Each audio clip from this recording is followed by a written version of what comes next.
Welcome to the MessyMen Podcast, a podcast where two men, John and Kevin, talk about and share their stories about being men, husbands, fathers, and friends, while striving, and I emphasize striving, to be the men God has called them to be.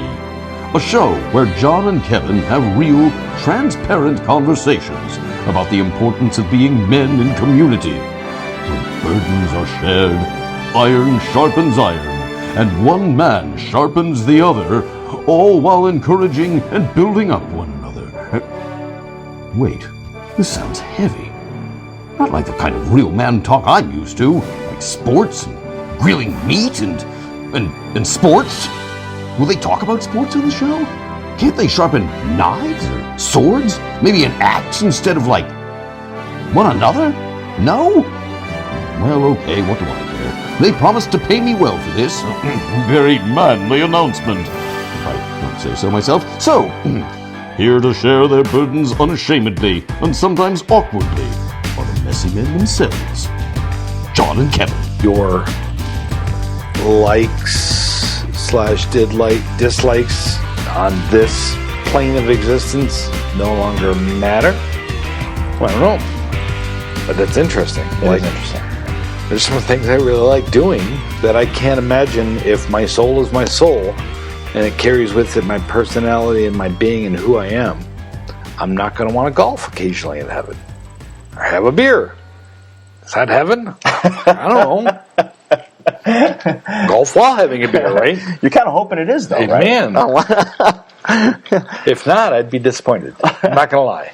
We're recording, by the way. Mm-hmm. I like these little kind of like lead-in intros where it's just kind of like you don't even know I'm recording. Yeah, that's okay. Just capturing all. Hey, folks. Hey, y'all. Hi. Welcome to the MessyMen Podcast Yeah. number 2. Numero dos. And for our Spanish listeners, of which there are none. How do you know? Well, that's true. Well, actually, I know there's none because there's none any listeners yet. We haven't published. No, we haven't published yet, which brings up a point because we just celebrated Thanksgiving. There was a lot to be thankful for, but we don't know the timing of when we're going to get these out. So happy Easter, y'all. Happy Easter. Yes, I was thinking the same. Happy Easter or Christmas. Merry Christmas. Whatever. 2020. Don't say the year. No. Oh, so we just ruined it. So we were just talking about kind of the framework for the show, and what we want to give the audience is an opportunity to listen in kind of behind the scenes of the making of Messy Men. And this is really going to be kind of the first few episodes that we make is we're trying to figure this out because why? Well, we have a yeah, right. Well, absolutely we're messy, but we have kind of a vision for this thing. Yeah. But that vision isn't clear yet. Right. Question mark? Big question. Right, because, big question mark. I mean, we have a lot of great ideas and we have a lot of great topics that we want to talk about. We think we have great ideas. Well, yeah, but we're easily amused. But we've talked about topics and all this stuff, and that's all things that you have to do for a podcast. But we've been talking for the last hour about, really what is this podcast going to be? What is it? Last time we got together and recorded, we just gave some of our background on who we are as, who I am and who you are, John. And I think looking at what our vision is for this Messy Men podcast, and, you mentioned like a mission statement, and I totally agree. And it's, we also came to the idea that it's, 2 or 3 bullet points that become our lenses. So whatever topic we're on, say we're talking about leadership in the business world. We want to look at it through the lenses of what we think the purpose of this MessyMen podcast is. Yeah. And we kind of came up with roughly, I don't call them 2 bullet points, but we came up with, we want to help, driving men towards community, because we definitely think there's a lack of that. Yeah. And, we use words like mentorship, men having other men as mentors. And being mentors. Exactly, and being mentors, right. But within that comes communication. and conversation. Right. Real conversation. We're not talking getting on social media and batting it out on social media because we know how well that's turned out for us as a society. Right. But having this kind of face-to-face conversations, real conversations, and honestly, I here's another word: being agreeable. No, say the word you want to say. No, agreeing to disagree. Oh, I thought you were going to say the I word. No, I wasn't going to. Oh, intentional? Yeah. Oh, so yeah. So I have this real affinity towards the word intentional. Kevin's and I struggle with the word only because I think it feels very much like a catchphrase lately. But it's also tough to define, like how you be intentional, how to be intentionally intentional. I mean, it's like when your third grade. How do you intend to be intentional? Well, when your third grade English teacher would yell at you and you're supposed to give a definition of the word, you can't define a word by using the word in the definition. Right. Green is green. It doesn't work, right? Mm-hmm. So to define what intentionality is, it's tough because, well, intentionality is being intentional. Mm-hmm. So it's just it's my hang up. I'll get over it. No, I get it. Maybe. I want to go back to, I don't know how many years ago it was, but I remember it was right after Christmas, and you and I got together for a couple of beers, craft beers. It's only good beers, really. Right. But we had a conversation about this being more intentional as men in community, and what came out of that conversation was we started this thing called the Men's Bar Ministry. And what we would do is we would get together a bunch of our guy friends from our church, and we would meet on a Monday or Thursday night and at a local pub, and over a couple of beers. We were responsible. We were drinking responsibly, but we would have just kind of real conversations, whether it was about our faith. We'd even have conversations about politics and things that we didn't necessarily, whether we agreed or disagreed on certain things, but we had conversations. To be clear, we rarely agreed. Yeah, we did, but we all left loving each other. Well, right, and that's the hard part, and that's why the community and the second bullet point of conversation, I think from what we've been talking about is important because communicating with each other, both with other men, but with people in general, we're kind of losing that art as a society. We're losing the ability to communicate. We've talked about polarization and things like that, and Lord knows it's a word that's way overused in the media nowadays, but I don't know of any other word to describe it because it feels like that's what is happening lately in our society, and that polarization, I'm sure there's lots of reasons why it's happening. You can look at social media, you can look at technology and the way that we're just becoming individuals. We're able to be more individual and not have to count on other people. The example I gave John before we started recording was, 100 years ago, if I was a Democrat and John was a Republican, but he was my neighbor, I mean, I couldn't piss him off, or we couldn't get in a fight that was non-fixable because next week John might have to help, put up my barn. Things like that where, 100 years ago we were in community because we had to count on each other. Maybe we don't need to count on each other anymore in society now, but I think it's wrong. I think we should have to count on other people, and I think we should have to count on other people that actually believe different things than we believe. I know it's shocking, but we see it all the time with social media, but just in circles, in the circles of friends people keep. There's the running joke or the phrase of, as if you're someone who goes to the church, then you live in a holy huddle. You surround yourself by only people who go to church, and usually only people who go to your church.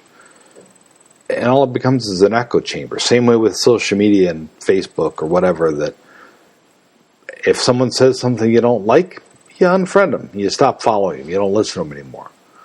But that inability to hear other people and to be able to shut them out is relatively new to us as human beings, and new to our society. And I think that's part of what's causing the polarization, is because you can do that. Yeah. Shut people out, surround yourself with people that only believe and say the same things that you do. Yeah. Well, and I was just thinking, again, going back to my favorite word, the I word, intentional. We were intentional in getting that group of guys together. But also I look at, going back to what you were just saying about social media, and I won't give the complete details of the topic, but a few years ago, I had a dear friend who we hadn't seen each other in years, but, there were conversations happening on Facebook, political ones, differences in our thoughts on faith. But vastly different from your description, right? Vastly different. And he had shared something with me on my wall that he wanted me to watch, and he wanted my point of view on it, which I thought was great. However, my response back to him was like, I will watch this, but we're not going to have this conversation on Facebook.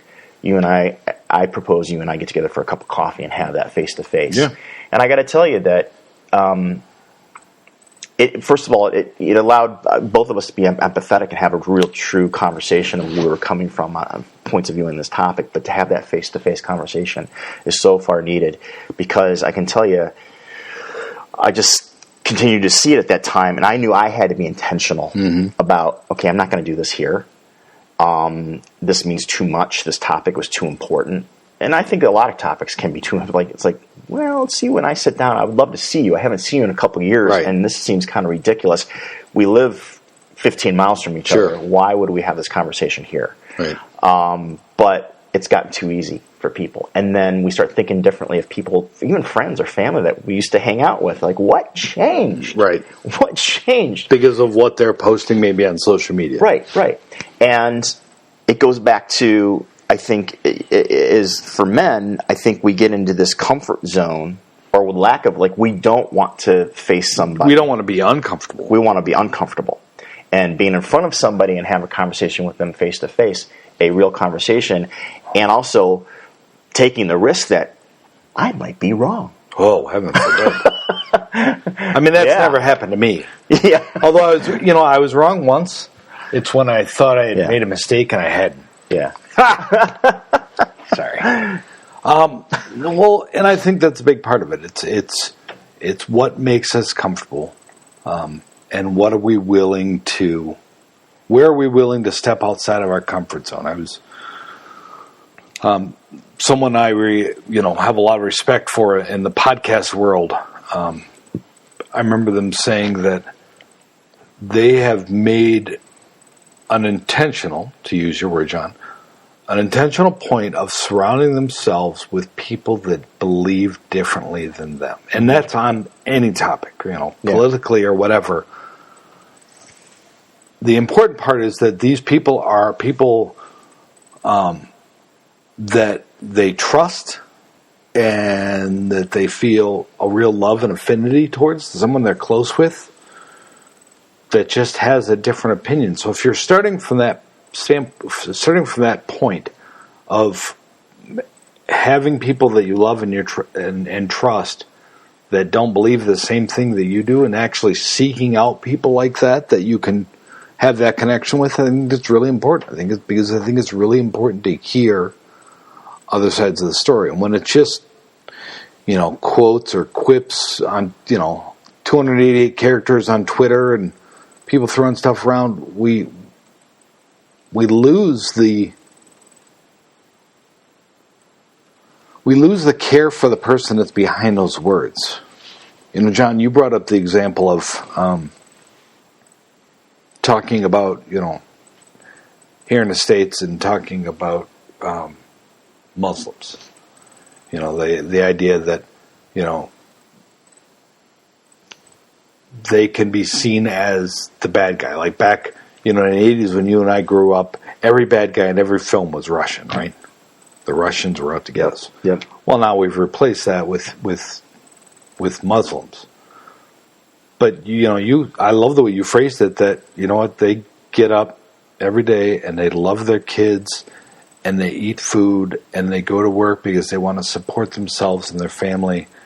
And in so many ways, they're not any different than anybody else. They're certainly not different than us. Mm-hmm. And yet we have this image of them built up as the enemy, quote unquote. But that's because I think a lot of that is because of just lack of knowledge of them. We don't hang out with them. So that idea of having people in your life that are different than you, and have differing opinions, I think it's important to think about. We let the media control the narrative in our lives. Oh, absolutely. And I mean, I how many times have you seen, one of those, what are the banners of those slug lines on whatever news channel you watch, and it's like, America says this, or America, and I remember, I can't tell you how many times I thought, why, nobody polled me, I don't think that, but we're told that's what America thinks. Yeah. And so they drive that narrative, so it creates this division. And going back to what you're saying, I was sharing with Kevin earlier that it was just like 2 days ago. I was listening to the Billy Joel channel on XM Satellite, and they were asking Billy Joel. He was talking about his trips and the concerts he's done in Russia, and what inspired him, and where he was intentional to go to Russia, was that I just grew up in that Cold War, world that we lived in back in the 60s, 70s, 80s. And, they were the bad guys. They were the evil empire. There were all these things that were coined. And he said a lot of it was propaganda. And he said, I went there, and they're people just like us. They love Coca-Cola. They love America. They love the ideas that we have and all these things. So just every man on the street, you could talk about their government and the leaders in the government. That's a whole other thing. But just the people there, they're loving people. They love their kids. They love all the things that we do. So we tend to forget that when we let a narrative, controlled in our minds, and we let, we hear what the media or social media is saying, or all these different news sources, tell us what to think, instead of just like, take a step back and realize that these are people too.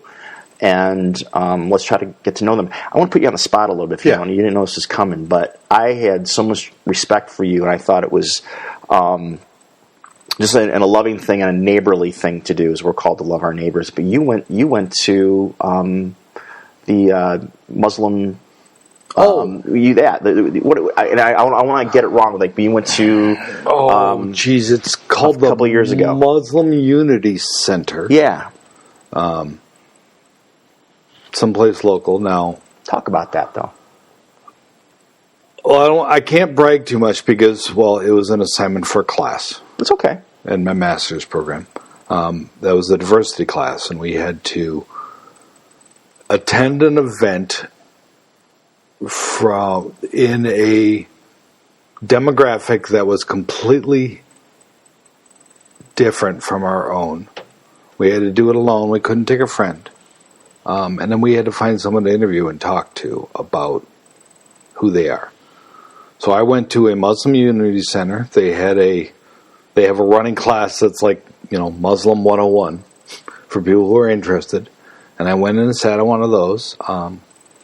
During the class, there was a break for prayer at prayer time. So I went into, and my terminology is going to be all wrong, so forgive me, but their temple, their chapel, their place of worship, and everyone prayed. And we went back to the class, but through that interaction, I met a young man that willing to have coffee with me, and we went out to coffee a handful of times and just got to know him, and it was a fascinating, amazing experience, because of the circle of people I have, and shame on me, my version of the holy huddle or whatever, I don't know any Muslims. So honestly, this was the first time I'd sit down and talk to a Muslim, other than just chit chat with, parents of kids at my kids' school, stuff like that. So, but it was fascinating. It was amazing, and it was so eye-opening for me, the fact of, Yeah, it's not different to think that they are, and I hate even using the word they because that's instantly putting them in a category, but to think that someone who follows the teachings in that religion are vastly different than me is ridiculous. I mean, that's what I came with from. I mean, this guy was great to talk to, and it was interesting. He had questions about, who I was as a person and my faith, and I had questions about his, but then we just talked about regular stuff. Yeah. And it was a great experience. Yeah.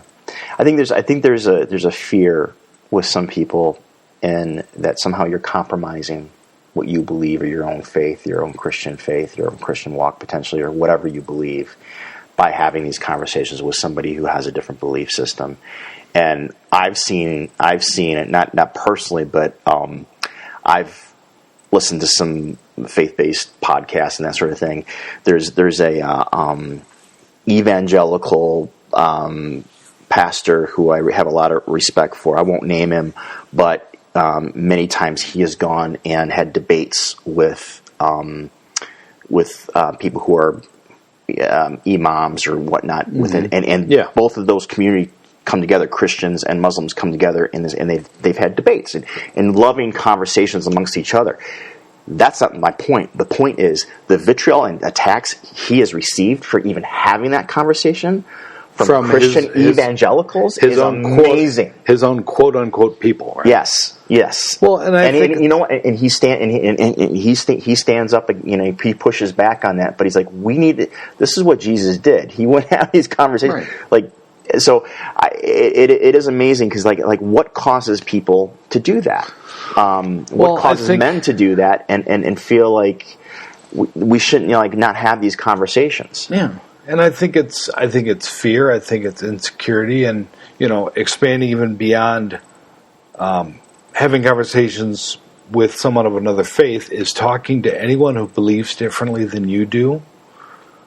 Are you insecure about what you believe? Right. Like if okay, so let's say for the argument, let's say I am a staunch Democrat. John, and you're a staunch Republican, and we're going to debate an issue. Mm-hmm.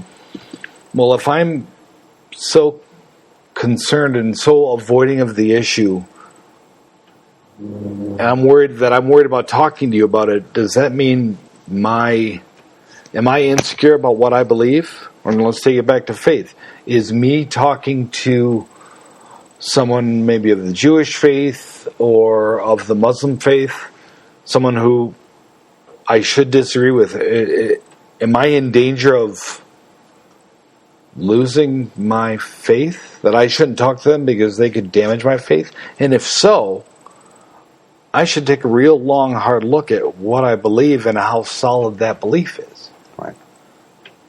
I mean, to back to your example of this guy having these open community debates or conversations, even they don't have to be called debates, with an imam. And that the fact that people in his camp, in the evangelical camp, would badmouth him for it, and my gut is it comes across as real insecurity. Yeah, don't give this guy any airtime. He believes the wrong thing. Well, and the suggestion is that somehow you're compromising your faith and your beliefs by having this conversation, and that mentality in our society is just wrong. So let's just shut off all conversation and all debate or conversation, anything. Let's just shut it all down. Right. And what are we going to create safe spaces, I guess? I don't know. Well, and safe spaces is a great example. It's something that I think gets a lot of press in the media, I hear it a lot with safe spaces at universities. Mm-hmm. That we're supposed to have safe spaces where people don't feel attacked. Now, as a counselor, I think there's some validity to that. There can be conversations, and I know this is another buzzword that people have strong feelings about, but conversations can trigger things, trigger emotions. Certainly if you've had experiences in the past that have been traumatic to you, talking about something that relates to that experience can trigger those emotions to come back, those feelings, those traumatic feelings. At the same time, safe spaces where nothing controversial is talked about is, I think, ridiculous. Because, again, now all you're doing is saying anything controversial. What it feels like is anything controversial means anything that I don't agree with. So you can't talk about to me, because I want to be safe, about anything I disagree with. And especially at a college, a university setting where the whole point of college and universities is to expand your thinking, right, to expand your horizons, right, and your vision on things. No matter how liberal or conservative the college may or may not be, to ban any sort of speech seems counterproductive. And one of the things that popped in my head when along the same line is something that you and I, John, were talking about beforehand, and that's the idea of truth and what is truth. And that's also tough to talk about because, again, with polarization, it's pushing people towards extremes, and those extremes, in their mind, are black and white. There is no longer... The gray area on issues is shrinking, I feel like, by the day. And I think part of that is because of polarization. And the example I gave you, John, that I'll give our audience is that if you have four individuals walk into a garage, any garage, close the door, have them look around and make observation about what's in the garage. You bring all four of those people out, have them write down or communicate what they saw in the garage. It's guaranteed they will all come out with different things. Some person may have seen, the bike rack on the wall. Someone might have noticed, the sports equipment in the corner. Someone might have noticed the oil stain in the ground. Mm-hmm. And the other people might not have seen that. So when they're communicating what they saw in the garage, all four stories are going to be different. It doesn't make what's in the garage change. So the truth that each individual had from what they viewed in the garage is absolutely true. And their truth doesn't make somebody else's observations about the garage, doesn't make it untrue. Right. And that's important because I believe something and you believe something different. Just because I believe it doesn't make your truth untrue. There's lots of different truths, and I know people struggle with that, the fact that there are different truths, and that they can be based on a person's perspective. But I think that's an important thing to remember when we're having, back to the idea of polarization and talking about, say, politics. To understand that the person who doesn't agree with you, there's going to be some truth to what they're saying, and sometimes that's harder to swallow because your version of the truth is what your foundation is built on, and you're not willing to listen to anybody else. So is that and I want to add to this because is there a difference between truth and perspective? Because there's still reality. There's still like 2 + 2 = 4. Absolutely. Right? There's truths that are absolute. They're absolutes. What I love about your analogy, and I've read this, James Warner Wallace, who's a cold case detective, used to be an atheist, uses cold case skills to investigate the Gospels and whether the truth of Christ. And he used a very similar example because one way people will attack scriptures and their validity is in the 4 Gospels, Matthew, Mark, Luke, and John, and say, well, there's differences that are occurring in there. Well, they're perspectives from 4 different people who wrote those Gospels. Sure. And and what James Warner Wallace said as a detective or a cop, if you're at a four-way intersection and there's a car accident and there are four people on different sides of the intersection, east, west, south, and north, who all saw the accident. Well, the accident still occurred. Yeah. That's the reality. There was a truth. That there was an absolute that happened. But what each one of them saw and how they'll tell how it happened, they all saw it from a different point of view. And that's their truth. And that's their truth from that. Yes, exactly. But the cause, or there's still an absolute thing that happened in there. Yeah. So, and I think that's maybe part of the pushback people give on the word truth, is that, again, there's lots of different truths for any situation. Truths based on perception, based on perspective, based on your environment, what you grew up in. Yeah, your background. And those truths that live within a person may be different than mine, but I can't tell them that theirs aren't true, because that's not valid. Right. Now I'm, by doing that, I'm prescribing how someone should react maybe to a given situation when I don't know how they reacted. Another interesting thing from my master's program was the talk of, when you're talking to a client, one of the important things that you have is unconditional. They call it unconditional positive regard. And what that boils down to, the analogy I use, is that as a counselor, you've got to be able to put yourself in the other person's shoes and truly understand and feel what they feel based on their background and their experiences. And the way I see this is, there's that old saying, I don't think it's biblical, but it sounds godlike, because the saying is, there but for the grace of God go I. So you're looking at, a poor homeless person on the side of the road, or maybe someone who's died doing something, and say, oh, but there but for the grace of God go I. And I know there's a whole historical background, but I'm not busting out Wikipedia right now. But it's that idea that, as a counselor, I should be able to sit across from someone who is, the example I use is a pedophile. Something that, to every ounce of my being, is completely reprehensible.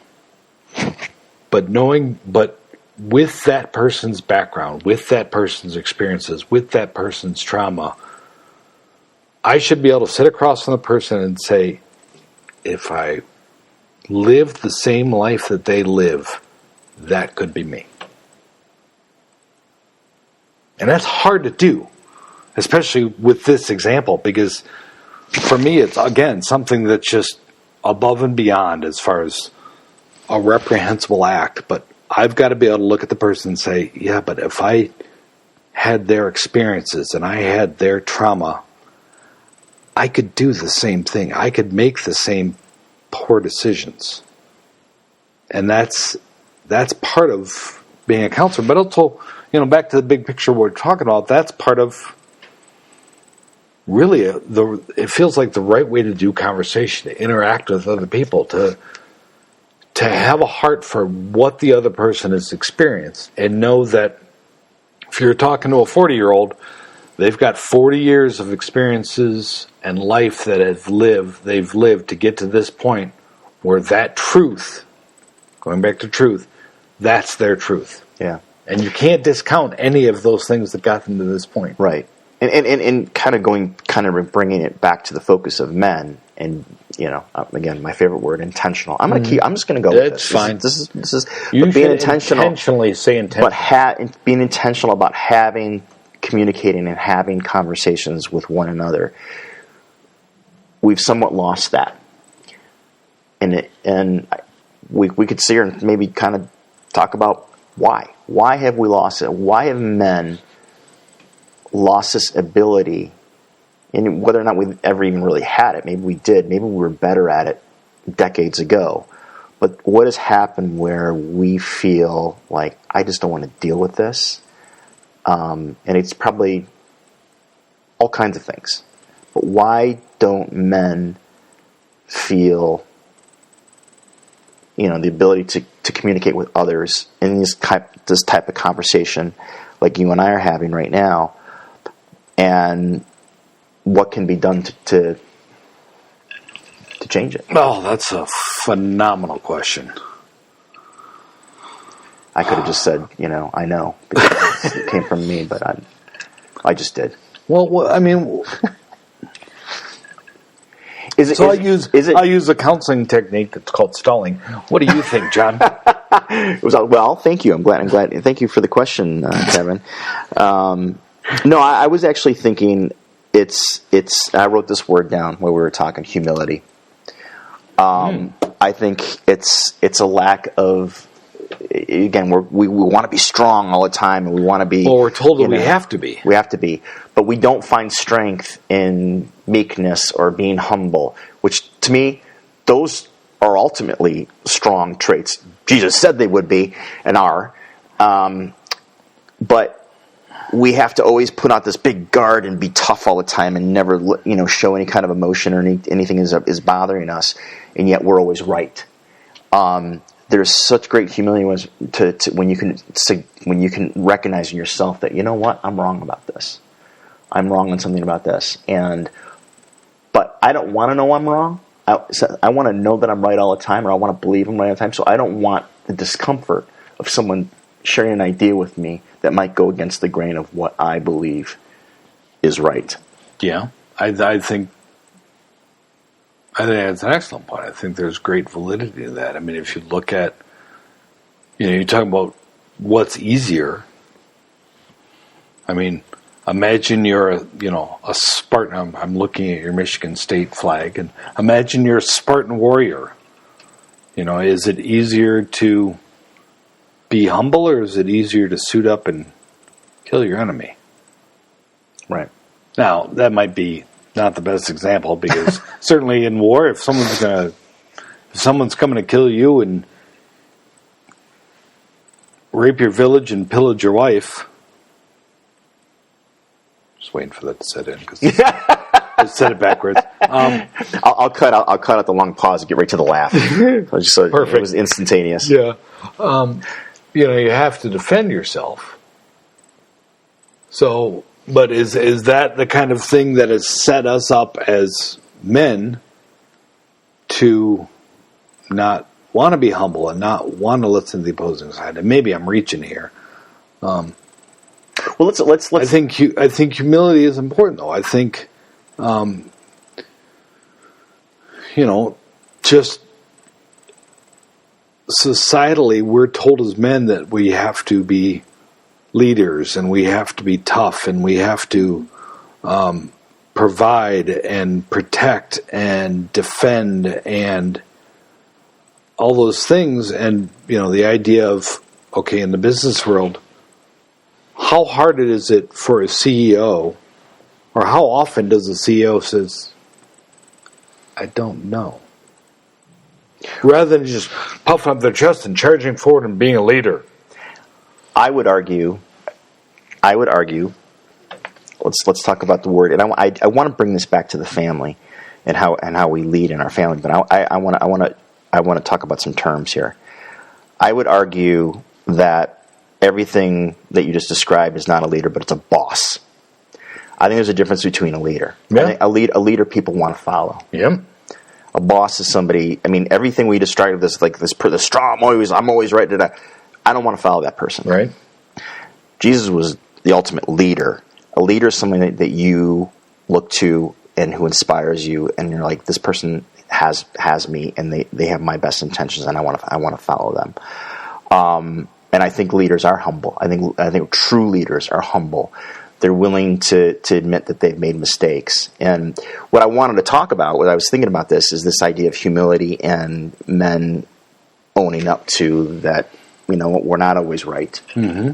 And that goes into this whole, this is why we don't have conversations, because we don't want to, we don't want to ever show that, that we could be wrong at times. And I think definitely what's permeated in our society is the narcissism. That's just like, you just see it in a lot of different areas. But how does it look in the household? And as men, and I was sharing with you earlier, just kind of some thoughts on my testimony. When I was saved, came to Christ 8 years ago, I had to undo 42 years of what I believed I was right about. Mm-hmm. And there was a lot that was wrong. And part of that was just my own humility. Trust me, I'm still working on that. Sure. But part of that and how that looks in my household is to be able to, when I realize I've done something wrong and I screwed up, is to tell my wife, I'm sorry. Yeah. Forgive me. Yeah. But also my children. Yeah. My daughter, my youngest daughter, I was sharing the story with you. We're trying to be intentional, and every Sunday we try to get together at 4:00, and we have a little in the family room. Put the phones away, and we just try to have a conversation. And it's a work in progress. I will admit, and I believe my wife would admit too, that it's become kind of unfortunately at times, instead of just a family conversation, it turns into us telling the girls everything that they haven't done. Right. Like their chores and things like that, and how can we get you guys to do so? And I'm sure for them it's just like, oh, we're doing this 4:00 thing again. So we're trying to we're working on it. Mom and Dad are going to yell at us about our chores. But it's a moment of just being totally honest and candid with each other. And my youngest daughter said to me, and she was tearing up, which really impacted me even more so, was that I try to talk to you so many times, and either you've got your phone or you're distracted with something else, and I can tell you're not paying attention to me. Yeah. You're not attentive. Right. You're not listening to what I'm saying. Right. The old me probably would have found a reason why she was wrong. Right. Well, you're the father. You and I'm busy. Important. I was busy, and this is very important. All that. Children should be seen and not heard. I was able to. I was very aware in that moment that she was right. Right. She's absolutely right. And I told her, and I told her she was right. And I apologized to her, and I said, honey, you forgive me. And I'm not saying that to be boastful or anything like that, but other than just to suggest that these are moments of clarity, that my faith has kind of moved me and to realize that I have to have this self-awareness about myself, that it's okay to let down your guard. And I think those are the moments where you're humble and you're meek, and those are actually moments of being strength. Those are signs of strength. Yes, and examples like that, situations like that, are great because not only did you take ownership of it and apologize, but building on that, you're then empowering your child or anyone you're talking to. You're empowering them to, because again, conversation is a two-way street, but you're empowering them to call you out on it the next time it happens, because, well, it'll happen again, because we're messy, so we're not going to get everything right just because we're told one time, Daddy, you were looking at your phone, you weren't paying attention. No, right. She's going to have to tell you a dozen times. Right. And then again after that, but every time you try to get a little bit better. Something that pops into my head when you were talking about, the difference between a boss and a leader. There's a management book, because my wife reads lots of management books, so I just get kind of spillover information from her. But one that has been and continues, I think, to be real popular is, he's written a number of them, but Patrick Lencioni. It was 7 qualities of a leader or a boss. I'm murdering the title. We can fix that in post-production. But the one that stands out to me the most, just that kind of encompasses a lot of what we're talking about, is first, seek to understand, and then seek to be understood. Mm-hmm. So when you're communicating with someone, if you are repeating that mantra going into the conversation, and the first thing you do in any conversation is your job is to understand the other person's point of view before anything else happens. And this is even harder when we're talking about like family relationships and with our children, because I'm the daddy. I don't have to understand you. You have to, Yeah. because I said so. That's why you have to do, Yeah. Go clean your room or put out the garbage. But if you go through the process, and it can be exhausting, especially with young children. Mm-hmm. Really, it's exhausting with anyone. But if you go through the process to understand the other's point of view before you try to then make them understand yours, or as we tend to do as parents, to just impose your will. Yeah. It changes that dynamic a lot. And again, it's empowering both sides of the conversation to feel that they're being heard. I made the joke earlier about, when there's times that you can feel when you're in a conversation with someone that they're not all there. And I described it as they're not in the conversation. They're just waiting for their turn to talk.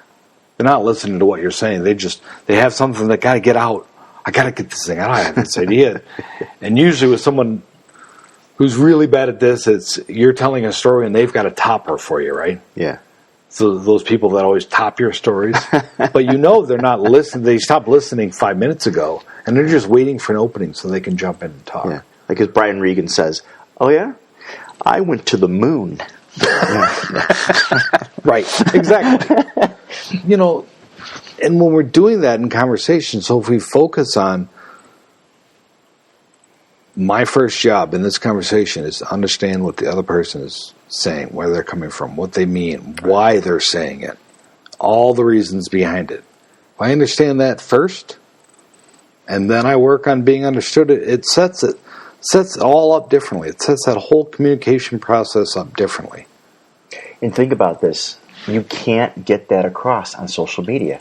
No. You can't. No. There's no context. There's so little context of when people put a soundbite or put some little paragraph of what they think about a certain topic, whatever it is, and if it's something controversial, you can't get the whole context of where that person's coming from on a social media post, and you can't understand what they're really thinking. So you got to give some validity to it. Okay, there's a reason they think this way, right?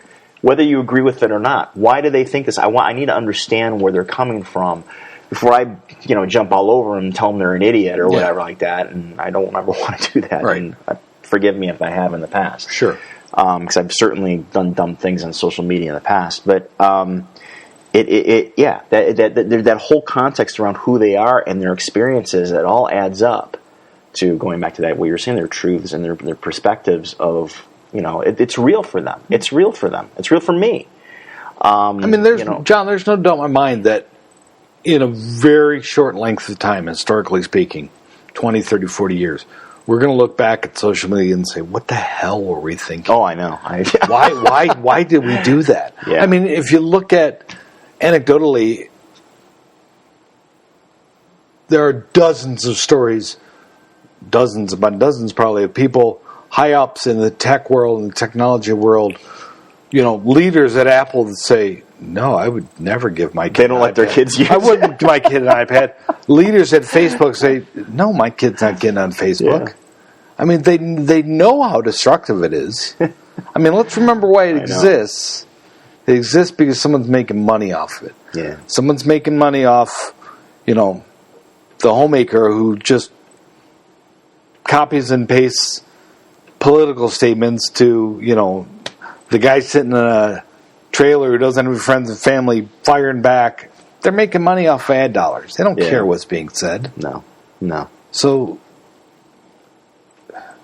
it couldn't happen soon enough that we outlaw it, honestly. But I know that's an extreme point of view. But it's that idea of, and I think you make a great point, it's that idea that there is no way in that, using that technology from that standpoint, that you can seek first to understand and then be understood. Yeah. You can't.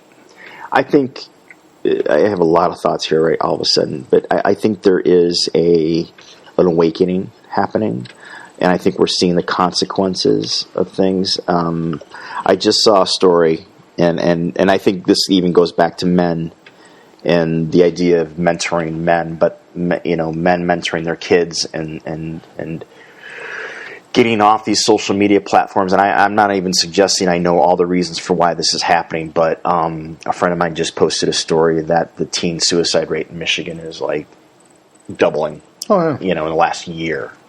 And we've just have seen and had in our own community several in the last year. Right. Like when I was a kid, that thing that never happened. Right. So I think there's an awakening to there's something really, really, really wrong. And with how we're doing things as a society. And is it these phones? Is it our attention span? We're losing attention from each other, and our worth and our validation and all these things are coming from, the devices and things like that. And we've lost this ability to talk to one another and see each other as human beings and see dignity in each other, and it's just all about this points of view or whatever on a social channel. So you're aware of Instagram, right? Yeah. You ever heard of the term Finsta? No. So Finsta is a term for a fake Instagram account. Because, and I'm doing air quotes now, the kids these days, I don't they know. they'll have a separate account maybe that only some real close people have access to. That's so the parents can't see what's going on. Well, it's not necessarily to keep it from the parents, but it's more just a real view on their life. Because there's so much tied up in social media with appearances and who you are and how you look and how you're dressed. That is all an act. It's trying to fit a mold, whatever that mold is in your head of who you want the world to see you as. Yeah.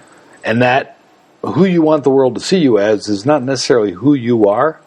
It's an ideal. It's a lot of times something unattainable. So you'll have a Finsta that maybe is a fake Instagram account that is a little more real or a little more true to who you are, because we're raising a generation of people that are afraid to be who they really are. Be messy, be broken, be screwed up, wake up have a bad hair day or whatever. Yeah.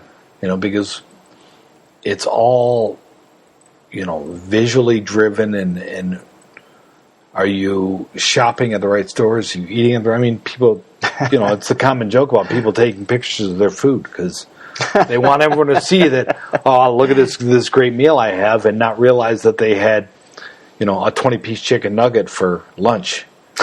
No one's posting pictures of that. No. Although, did you see, I don't know if this was real or photoshopped, but there was a bucket, like a 50-piece chicken nugget bucket that McDonald's was talking about bringing in. And to me, that was a sign of the end, I think. Yeah, I don't know what the End times. I'm not paying attention. I don't want to know. So but I just said there's a lot of controversy around chicken right now. So everywhere.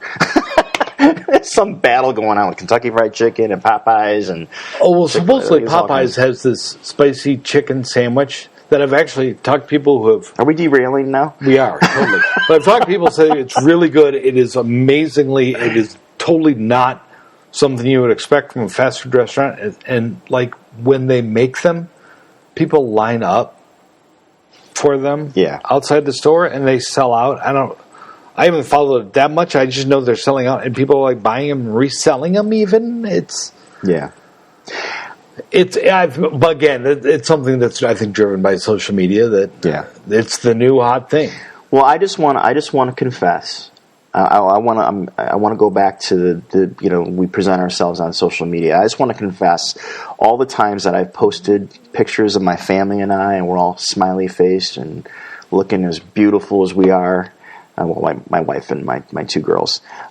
Chances are that day or the next day we were fighting, people were crying, and things weren't going well. You don't take that picture at your 4:00 Sunday meetings, right? No. When you and your wife are yelling at when your everyone's girls, pouting. Yes. Yelling at your girls but not doing the chores and things like that. I love the there was that video that was out there about the family walking into church and they're all smiles and they're all perfect, but then they show them in the getting up in the morning in the car and the fighting and they're like get out and everything that leads up to it, and then they all walk in and they're like smiley face, everyone's perfect.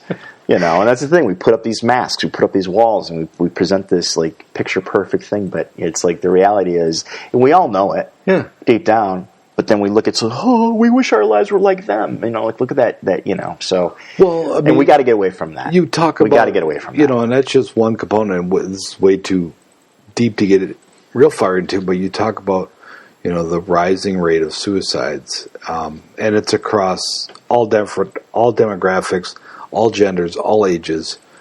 And I've talked about isolation being a part, but I think another part is that we see ourselves, the person we see in the mirror is different than the person that we project, the person other people sees. We know our deep, dark secrets. We know the stuff that goes inside our own head. And because we're so afraid to share it and so afraid to be open and honest with how screwed up we are as individuals, that we have to project that perfect front. I mean, you said, that video of the family walking in the church, it's all smiley, but we have to project this front of what we are that is not true, and then that lives at the same time with this is what we're trying to achieve, but at the same time we know how screwed up we are in our own heads and all the mistakes we've made, and that we can't get rid of, and balancing those two things is really, really tough. Yeah. Really, really tough. Like, how can I be this thing that I want to be? How can I be this thing that I project when I have all this baggage in my head, in my past, in my life? I have all these awful thoughts. I have all these awful feelings. I've had all these awful experiences. Those two things can't exist in the same world. And for many people, that becomes a real problem. And that's, it's funny you said that, because I was just thinking about, and I'm looking at my notes here, but it was like fear paralyzes people, right? And that's something I'm trying to get past right now. Is fear has paralyzed me, but fear causes us to do a lot of stupid things. Yeah. So that could be like one of our points somewhere. I thought you were going to say an episode. I was going to say, dude, that can be dozens of episodes. Well, yeah, but that could be part of our mission, because we are coming to a close here. But I was thinking so part of our mission is being. Here's another catchword that I don't like, but being as transparent as possible. Transparency, John. We want transparency in our churches. We want transparency in our government, and it doesn't exist. Right. But back to relationships. Because we're all trying to hide something. Right. Back to relationships and community and communication. I think transparency is pretty important. Transparency in a marriage is extremely important. Transparency with friends is extremely important. Yeah. Being able to admit those things that are the deep, dark corner recesses of our minds is really important. And it's terrifying. You've heard this before. I've heard this example said so many times, and I love this. And everyone should think about this. If you think you're a perfect person out there, maybe you do that. That's up to you. That's on you. But if someone were to plug a cable into your brain and we could see every thought you had for the last week and broadcast it to the entire world, would you want that done? Holy crap! I wouldn't want the last 10 minutes. I mean, honestly, it's no one would. No one would sign up for that. I mean, could you imagine if we could read each other's thoughts? We'd all kill each other. Yeah. But so that'd be fascinating. So I love it. Transparency. To have that as part of our bullet points, and we're going to have to model that. You and I, John, we're going to have to model that in what we do and when we talk to each other, and how we discuss topics and how we share parts of ourselves. So, well, there you have it. That'll be interesting. Yeah. Well, there you have it, folks. Yeah, that'll do it. Is that episode 2? Yeah. In the can, as they say? Yeah. And with talking about being transparent and how scary it is, that might be the final episode. No, this is not. We're gonna knock a few of these out before you have the pleasure, or Yeah, pleasures. That's a tough. That's yet to be. That might be a stretch of the definition. But thank you for listening. If you've made it this far, yes, we appreciate if you've made it this far. You deserve an award. An award. We'll think of something. Yeah. We're going to have T-shirts. You're probably going to need a beer. Pint glasses made with pint glasses. Yes. Yeah. I'm thinking all the merchandise we're going to do. Yeah, I'm all about the merch, the swag. We're going to become. Never mind. We might edit that part out. Yeah. Well, thanks for listening, and we'll see you next time on MessyMen Podcast, the MessyMen Podcast. Thank you. Thank you for listening. This is John Irvine. Kevin Rem. Signing off. Bye-bye.